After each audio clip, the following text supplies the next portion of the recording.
Sabe, enquanto o Brasil fica preso naquele debate de sempre, um dos maiores estados do país estava literalmente à beira do colapso. Mas o que aconteceu por lá, meio longe dos holofotes nacionais, pode ser uma chave pra gente entender um novo caminho pro país. Essa é a história do que ficou conhecido como o Método Zema. Pra gente entender essa história, tem que voltar um pouco no tempo, lá pra 2018. E olha, se tem uma palavra que define a situação de Minas Gerais naquela época, essa palavra é colapso. O Estado, uma das potências econômicas do Brasil, estava oficialmente quebrado. E isso não era só uma força de expressão, não. Era a dura e triste realidade financeira. E o tamanho do problema? Era algo astronômico. Mais de 100 bilhões de reais em dívidas. Eu vou repetir o número só pra gente ter a dimensão do que isso significa. 100 bilhões. Um buraco financeiro que foi cavado por décadas de má gestão e gastos completamente fora de controle.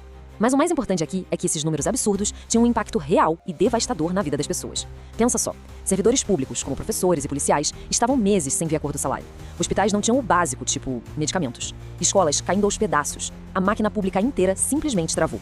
E aí, no meio desse caos todo, surge uma figura, digamos, improvável. Romeu Zema não tinha cara de político. Era um empresário que nunca tinha tido um cargo público. E a mensagem dele era o exato oposto do que a gente costuma ouvir. Em vez daquelas promessas gigantescas, ele oferecia uma coisa muito mais simples e talvez por isso mesmo mais radical. Vamos arrumar a casa. E olha, talvez essa seja a frase que resume tudo. Enquanto os outros candidatos prometiam soluções fáceis e milagrosas, o Zema foi brutalmente honesto. Ele falou na cara do eleitor que a solução para a crise ia ser dolorosa, mas que era necessária. E, contra todas as previsões, essa mensagem de realismo puro acabou conectando com as pessoas. Bom, mas vencer a eleição foi só o começo, né? O verdadeiro desafio começou mesmo quando ele assumiu o governo. Era hora de colocar em prática o tal do tratamento de choque. E o primeiro baque, o primeiro choque de realidade do novo governo, veio com esse número aí, 13. Essa era a quantidade de folhas de pagamento em atraso que o governo herdou. Pensa nisso, mais de um ano sem pagar os salários dos servidores em dia. E a solução? Foi um remédio bem amargo e nada popular. O governo congelou concursos públicos, cortou aqueles famosos cabides de emprego e passou a tesoura em tudo que não era essencial. Claro que mexer nesses vesperos todos gerou uma resistência imediata e fortíssima, tanto de sindicatos quanto da oposição política. Só que aí vem a parte da recompensa. Apesar da oposição ferrenha, o plano deu certo. Em poucos meses, todas aquelas 13 folhas de pagamento atrasadas foram finalmente quitadas. E hoje, salários e 13º são pagos em dia, uma coisa que parecia completamente impossível pouco tempo antes.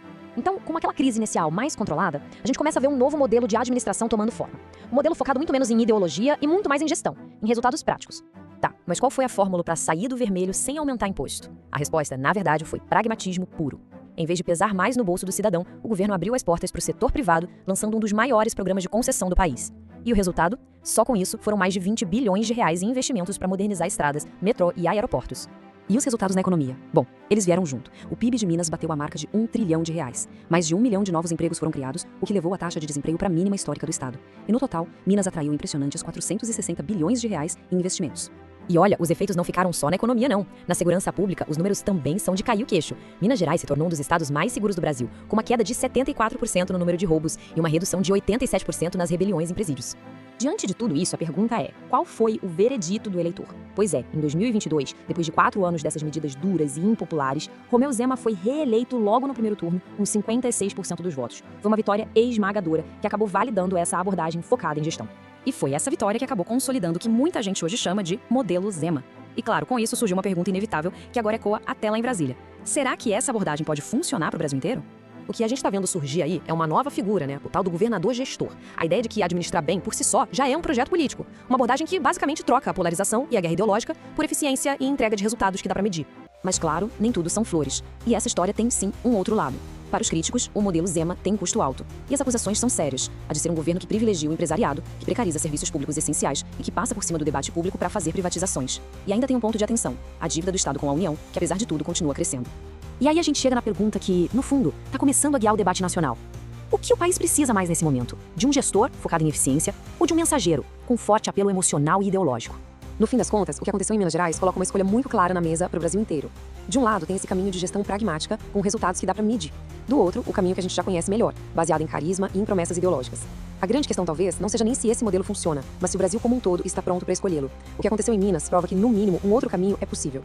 Se esse conteúdo fez você pensar, deixe o seu like agora. Isso ajuda muito o canal a continuar trazendo vídeos como esse. Compartilhe com quem precisa ouvir essa informação e participar dessa conversa. E não esqueça de se inscrever no canal e ativar o sininho para não perder os próximos vídeos. Seu apoio faz toda a diferença. Obrigado por estar aqui.